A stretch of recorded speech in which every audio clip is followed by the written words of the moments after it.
listens to that piece of music will recognise it, apart from you, Porky, obviously. Yeah, well, I assume it's Game of Thrones. We're talking about Game of Thrones. Yeah, but, we you are. know, it's the same old mushy, melodramatic, there's a monster in the forest and all that kind of stuff. Monster in the forest. Yeah, We've got. Now, fortunately, we've got an expert here, Mr. Jamie East. Hey, how you joined us. doing? A very good afternoon to you, Jamie. Thank you, hot from your show, finishing on Virgin Radio downstairs, because we're all very, very much a multimedia We're one big happy family, aren't we? One big happy family, we are, yeah. yes. But you're closer to the canteen than we are, which is good I in got some in ways. very early today, Yeah. Now, you do a show on Sky Atlantic following Game of Thrones. Yeah. And last night was the sort of world simulcast, if you like, That's right, yeah. across the globe of this new series, where the big question was whether Jon Snow was alive or dead. And of course, for Porky, who does a TV review on our show called Porky Vision. Indeed, yeah. He sometimes actually does... Award-winning. Award-winning in his own mind. Sometimes he actually reviews shows like, Till Death Us Do Part, stuff that has been on for years. Yeah. So he's not really up with the modern zeitgeist, if you know what I mean. Yeah. And for him, Jon Snow is a newsreader on Channel 4. So Yes. you kind of walk him through the complications of the storyline and why he should watch it and why he should love it. So, are you interested in history at all? Yes, very interested in history. History's all he's got. He's got no future. It's all he's got. Future. Yeah. So Game of Thrones is very loosely based on the War of the Roses. So it's predominantly a story, a tale of a number of families all fighting for power over the kingdom. Yeah. That is in his very broadest sense. Sure. It takes place in a kind of parallel medieval universe. Yeah. A place called Westeros. He's already looking troubled. So Well, I mean, parallel worlds to me are the worst possible conception. But you live in a parallel world. No, I don't live in a parallel do? world. No, I don't. I mean, you say that it's based on this great story of the War of the Roses, Yeah. the Plantagenets and all that kind of stuff, yellow rose, red rose, but a bit like... Yellow rose?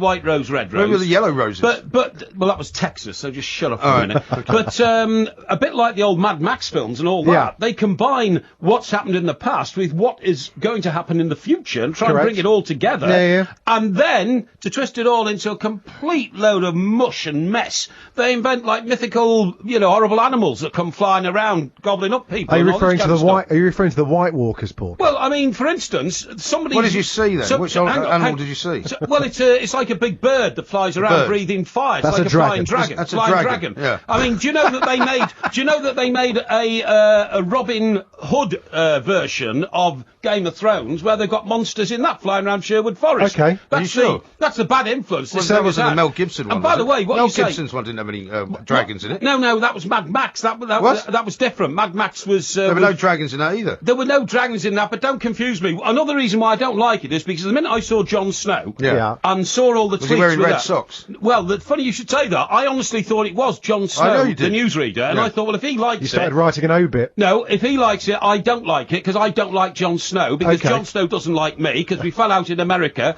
on the campaign trail some years he once ago. snubbed him Snubbed me completely. because you were with the gutter press. Told me I didn't have enough intelligence. Well, didn't tell me, but kind of insinuated I wasn't bright enough to have dinner with him. I think Do you mind not we're over- actually getting into the crux of the problem here. This Yeah. is just a long-held bitterness over Long-held a bitterness. character's Well, name, isn't it? You've only been in the studio 5 minutes, Jamie. You've completely got Porky in one. I I mean, feel this as- is his whole life is based on bitterness about other people that have somehow bitterness and regret. slighted him Yeah. in the past. So Game of Thrones, though, is fantastic. If you can get over or see through the fact that there are mythical creatures in it. What's the plot? What is the eventual Well, he's aim? told you the plot. So what's the aim? The aim is over. We're now. The last night was the premiere of the 6th series, and I think there's going to be 8 series. So by the time I imagine that the final episode of the 8th series will be one of these families or one of these kind of the houses they're called will end up on the Iron Throne. That is the accumulation. Who's on it at the moment? The Lannisters are on it at the moment. Tom and Lannister. Who are they? Tom and Baratheon. They are. I guess they would be in real world. They'd probably be ruled. They're probably in Monaco. They're the equivalent of Prince Albert. Okay.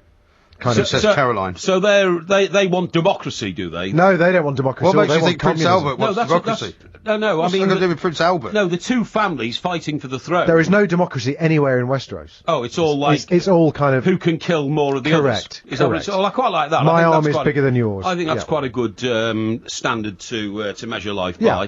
by. How much of Game of Thrones have you actually seen? Well, about 5 minutes. 5 minutes. Yeah. Well, last night.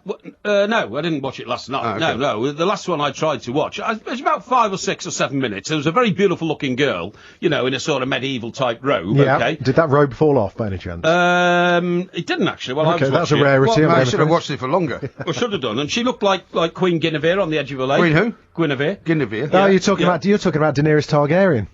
Who? Daenerys Targaryen, Khaleesi, Mother of Dragons. Is that right? Yeah, okay, Yeah. probably. Or the big flying bird. And then- It's a bit like one of those guys in Papua New Yeah. Guinea when somebody comes up with a camera, a big flying Yeah. bird. And then, Throwing and spears Someone's at them. stolen my soul. And then a dragon flies in. But sorry, what you've just said to me is, so there is some nakedness, is there, in this? There's nothing but. It's either violence or nakedness or dragons. That's and- the three kind of things. Which is, you have to say why it's so very popular. Yeah, and to use an expression which is familiar to this show, Yeah. maybe not in this particular time slot, but another one, is the Rogerisation. Physical activity, I think, is there is Rogerisation in every angle and every orifice. Yeah, Oh, blimey. it's pretty Right. full on Game of Thrones. He likes it better now. Well, no, I don't. No, 'cause Now I'm he's not, interested. I'm not sure we should be I'm not subjected sure to you too can, much one of third that. of your heart can handle it. No, I regard that as a bit smutty, to be honest. If that's all it is, dressed it's- up as a medieval war between two. So how many episodes royal are there? families. This is now the 8th series. This is so we're in the 6th series now. So there have been up to this point there have been 51 hours of it. 51 hours. So you'd have to lock yourself away for an entire weekend and just Do- watch them non-stop. I think that's a great idea for you to do one Well, weekend. I think Keep you'd you have out to of the pub. I think you'd have to see it from the start. But anyway, just about the history of this, James, Yeah. I'm very interested. Do you know who came up with the concept, and how successful has it been for the people who make it and the channel that carries it? Well, funny you should ask that. The author. These are all based on books called A Song of Ice and Fire by a guy called George R.R. Martin. And I don't know if you can get a picture of George R.R. Martin, but he looks remarkably similar to you. Oh, really? He does. Well, I'm supposed to look like a hobbit anyway. Poor and guy. and that's Middle Earth, isn't it? That's parallel world. Yeah, so but the interesting thing is he's still writing these books. Yeah. They're big, thick old books, and they take a long, long time to write. He was supposed to have delivered the new book before this series started. Right. He didn't deliver it in time, so the series has had to carry on regardless. Well, who's written the scripts then?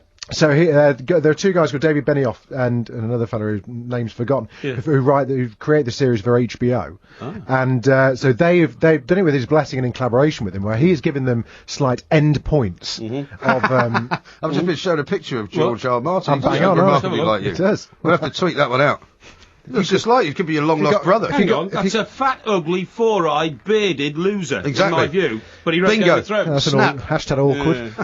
Thanks, mate. Yeah. So he has given them the plot points, the major plot points. Right. Said here's where you need to get to by episode 10. Right. How they get there is up to them. I suppose when you've written that many successful books and you're being paid ludicrous amounts of money, there's not much incentive for you to keep writing. he has earned hundreds of millions of dollars. from Okay, this. well, let me It's just... all shot in Northern Ireland as well. Let me just put this to you very quickly. It's very good for the Northern Irish economy. Christopher Stevens, the TV reviewer of the Daily Mail, which is the biggest selling tabloid paper in this country, he gives Game of Thrones You 1 sure? star out. Yeah, we're absolutely sure I of think- quality Sun scale, sells of more quality than that, scale, quality scale. And if you look at the 7 days as well, he says maybe on holiday for a few months, but and he just says it's garbage. He gives it one out of 5. All the hype, however, makes Game of Thrones impossible to ignore. Well, as anyone in their rightful mind in Britain knows, you always do the opposite of the Daily Mail. Yeah, exactly. Well, When the they ask- Times gave it 4 stars out of 5. There you go. Remarkably. Yeah. So why have you quoted from the one guy who doesn't get it? Because you're the other guy in the whole country that doesn't get it. Well, this guy, Christopher Stevens, does have a reputation, whether you like the title he works for or not. He's a hugely experienced man. He's seen every programme that's ever been made for about the last 25 years. Yeah. He says it's drivel, like I do. That's fine, but numbers speak for themselves. It's the biggest television show in the world. I accept that. It's going to have to figure on Porky Vision. Jamie, you're back tomorrow at 10 o'clock, I presume, on Virgin? Every day. Every day. What, 7 days a week? Oh, well, God, no. Let's not be ridiculous about this. Crikey me. Jamie East, ladies and gentlemen, thank you very much for My coming pleasure. in. Delightful to see you. Vala Margulis. Maybe we'll have to come and do your show sometime soon. Please do. Jamie East, Virgin Radio, our sister station, he'll be on tomorrow from 10 o'clock. Coming up, we're going to be talking about a whole lot of other stuff. And maybe we'll give you the result of winners and losers as well. Do you want to hear that? Hurry up. There's a discussion to be had. Thank you. This is talkSPORT.